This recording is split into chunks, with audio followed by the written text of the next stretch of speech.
2 jours après la tuerie dans une école au Texas, ce même État accueille le congrès pro-armes de la NRA. Le plus puissant lobby américain pro-armes, la NRA a choisi de maintenir sa convention annuelle ce week-end à quelques heures de route seulement de l'école primaire où 19 enfants et 2 enseignantes ont été tués au fusil d'assaut. Aviva Fried, vous êtes à Houston qui accueille cette convention pro-armes et où des Américains se mobilisent contre sa tenue.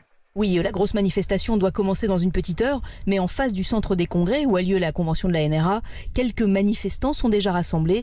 Ils crient leur colère et leur dégoût. Honte à vous, ça boit de tour de vos petits-enfants. On vient d'entendre Matthew Rehry.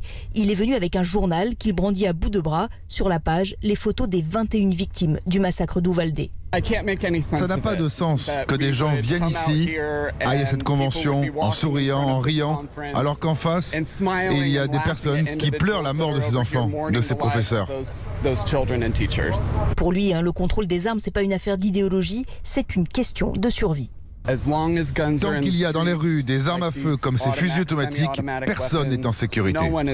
Alors de l'autre côté de la rue, on regarde ces manifestants avec moquerie ou indifférence. Vanda Martins a 79 ans, elle n'a jamais raté un congrès de la NRA et personne ne peut lui gâcher sa joie d'être ici.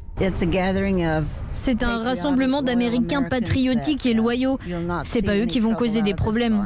Le grand moment de la journée, ce sera tout à l'heure, l'intervention de Donald Trump. La convention, elle, se termine dimanche. Aviva Fried, envoyé spécial d'Europe 1 à Houston. Et ce soir, le mea culpa de la police du Texas. Nous avons pris une mauvaise décision en n'entrant pas rapidement dans l'école d'Uvalde, reconnaît le directeur de la sécurité publique.